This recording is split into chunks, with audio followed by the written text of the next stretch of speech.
My first job after attending university was at one of the big four, Deloitte, if you've heard of them. And today I want to talk about what makes a successful candidate who gets employed by such a prestigious company. And at the time, it's pretty simple. For a grad scheme like that, where you have no real experience, or you're expected to come in at a junior entry role, you've only got to show a few basic things, which is sheer logic. So they put you through loads of rounds of mathematical testing, comprehension testing, real life world scenario testing. I'll go into detail on this in a different video. But basically, are you smart and can you figure stuff out? Because that's what consultants do, and it's a skill they're required to have.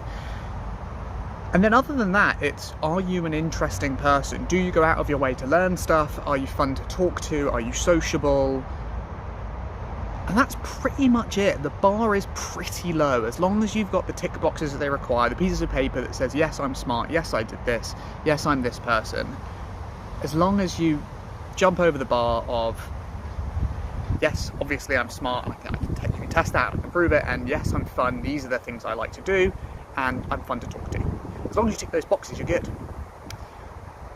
And the reason I want to talk about it today is because the comparison that I've had when I've employed people, so since I left Deloitte, I've employed over 200 people, and what's more important for me when I'm hiring, especially now, I didn't believe this at the very start, but experience is killer.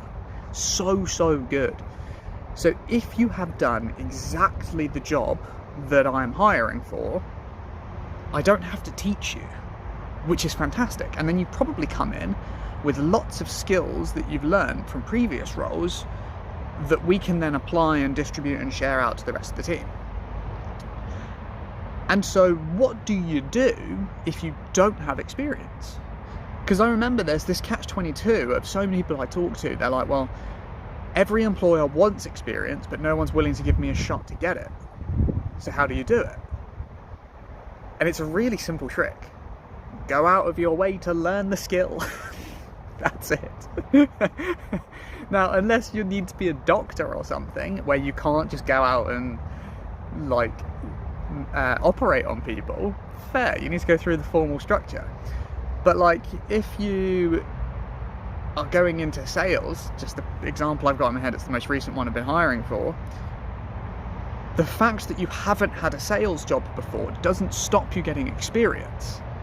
You can sign up to any affiliate marketing program and just go knock on doors. That'll give you more skill, more experience than any amount of learning. Or you can go pay five to 10 grand-ish to go on a high-ticket closing course. And that's specifically what we look for now. Elon said a fantastic thing in his hiring process, you don't need a degree to work at Tesla or to work for Elon Musk, but you do have to show proof of excellence. And so this is the trick to get hired for any role. Have done the job. That's the trick. If you want to be a software developer, go develop software. Don't turn up to an interview with, hey, here's an app that I built. This is the functionality, front to back. Here's the users. Here's the progress over X many months. This is the design flow I use. Blah blah blah. I'm applying to do your web design. Do you like mine? That's it. Or, hey, I've designed an app based on your company. Here you go. Oh, actually, yeah, if you hire me, you can have this for free as well. Oh, boom.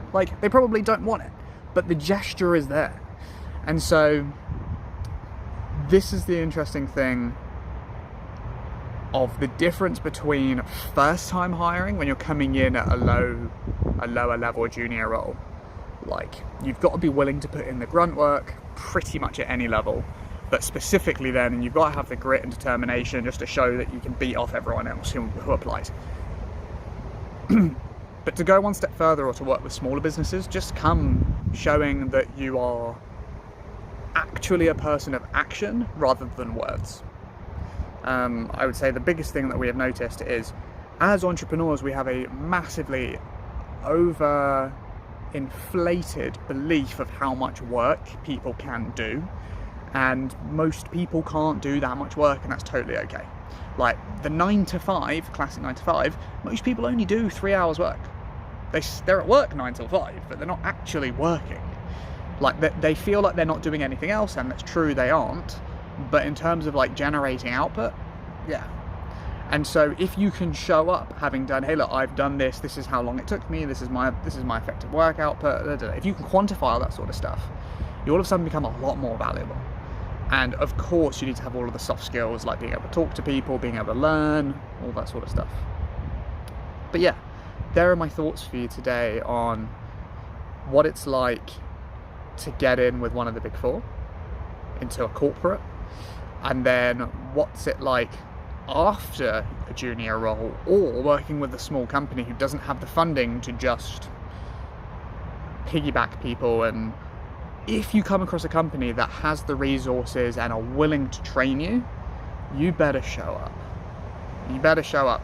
Most old school professions like accountancy, law, doctors, you go to uni for 4 to 6 years, come out with hundreds of thousands of pounds of debt, having paid out of your own money to learn the thing, only to come in then at like bussing drinks and doing the lowest level stuff before you even get the opportunity to like be in the environment.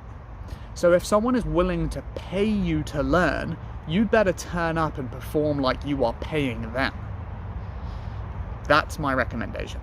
If you want to succeed as an employee, that's all it takes. Sweet. Those are my thoughts for today. Have a great one. Peace.